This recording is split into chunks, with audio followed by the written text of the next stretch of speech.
የትኛውም ክለብ ደጋፊ ልትሆን ይችላልህ፣ ግን ይህንን ግብ ጠባቂ አይተህ ካላደነክ እመነኝ አንተ ጭፍን።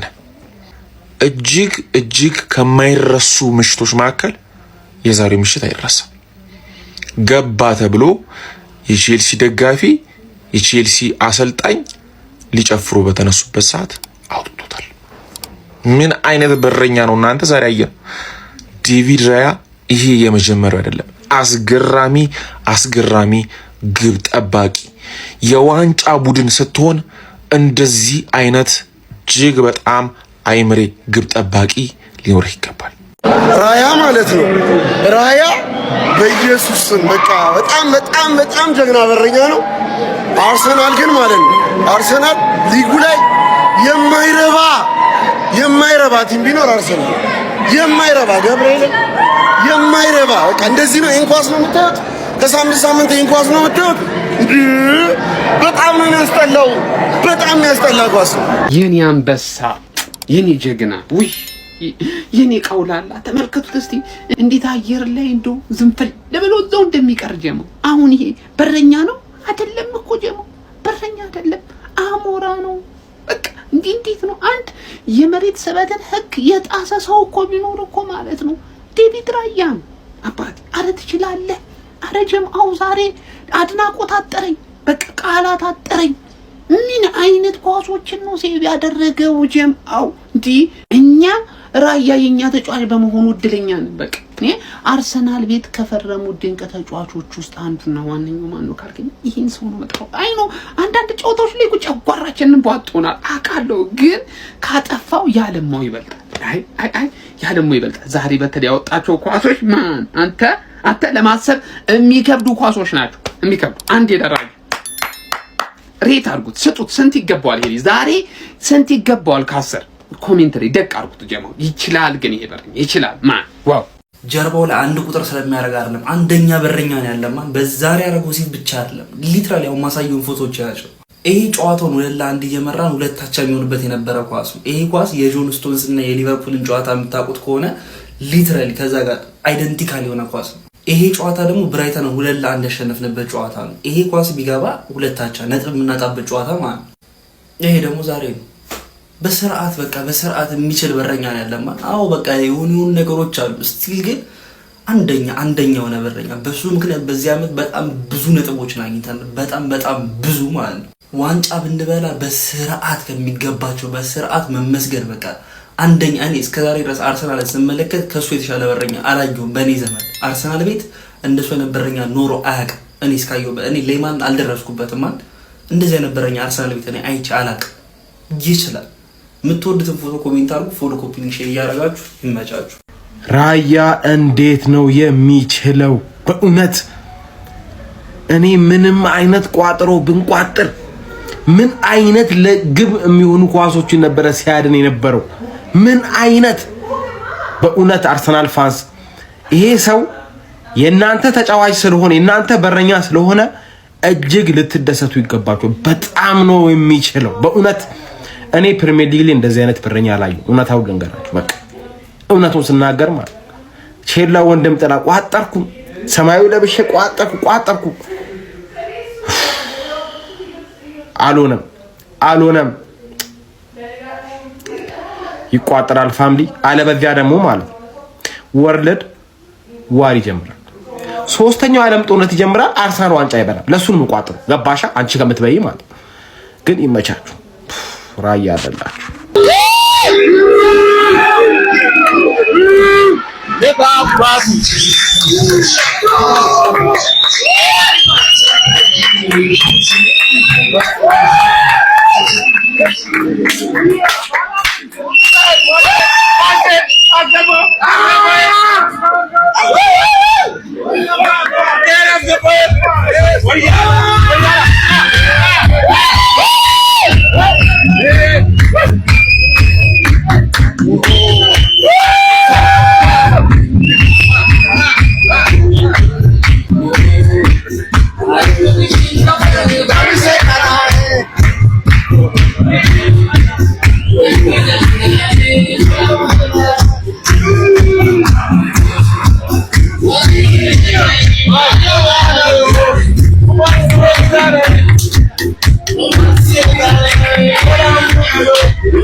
ዴቪድ ራያን አይተህ ሳንቼዝ የሚባለውን ደንቆሮ በረኛ ማየት በጣም ያሳዝናል። ለቸልሲ ደጋፊዎች በጣም ነው ማዝነው። ሳንቼዝ የሚባለው በረኛ እናንተ ስለሆነ ዴቪድ ራያ ልትኮሩ ይገባል የአርሰናል ደጋፊዎች። ከዛ ውጭ ማለት የፈለገው በ10 ተጫዋች ይቀጥቀጥ አርሰናል ዛሬ የማይገባውንም ውጤት ይዞ ይሄድ በሜዳው ማለት ነው። ከዚህ በኋላ 29ኛ ሳምንት ነው ያራዳል። እንዴትም ሆነ ጨዋታዎችን ማሸነፍ ነው ወሳኙ ነገር። ከዚህ በኋላ ያሸንፋል አያሸንፍም የምንመለከተው ሆኖ ሳለ ግን ደግሞ እንዴትም ሆነ ማሸነፍ በዚህ ሰዓት ወሳኝና ወሳኝ ነገር ነው ማለት ነው። የሚገባውንና አስፈላጊ ሆነ 3 ነጥብ ነው ይዞ ሄደ።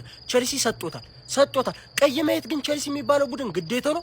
ከጨዋታ ቀይ ማየት ግዴታው ነው። ይሄ በጣም ያሳዝናል።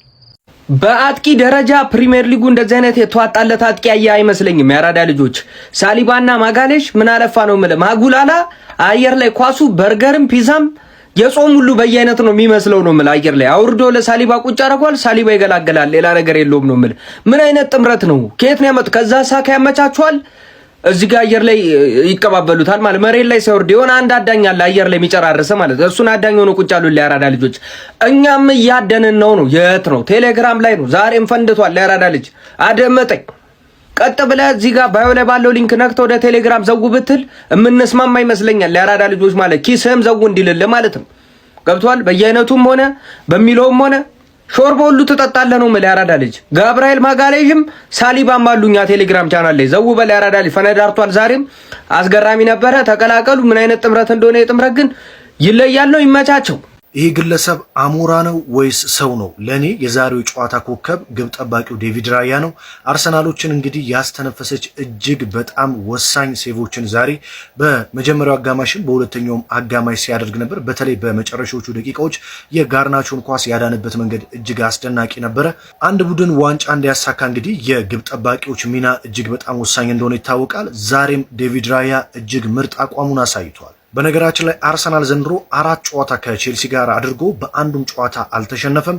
በ3ቱ ሲያሸንፍ በአንዱ አቻ ወጥቷል። ባለፉት እንግዲህ 11 ጨዋታዎች አርሰናል በቼልሲ ምንም አይነት ሽንፈት አላስተናገደም። በሌላ በኩል አርሰናል የኮርናን ሪከርድ ተጋርቷል። በእንግሊዝ ፕሪሚየር ሊግ እንግዲህ በአንድ ዓመት የውድድር ዘመን የተቆጠሩ የኮርና ግቦችን አርሰናል እኩል በመሆን ሪከርዱን ተጋርቷል። ካሁን በኋላ አንድ ግብ ከኮርና የሚያስቆጥር ከሆነ ሪከርዱን በእጁ ያስገባል ማለት ነው። በዛሬው ጨዋታ በነገራችን ላይ 3ቱም ግቦች የተቆጠሩት የቼልሲም የአርሰናል ከኮርና ነው።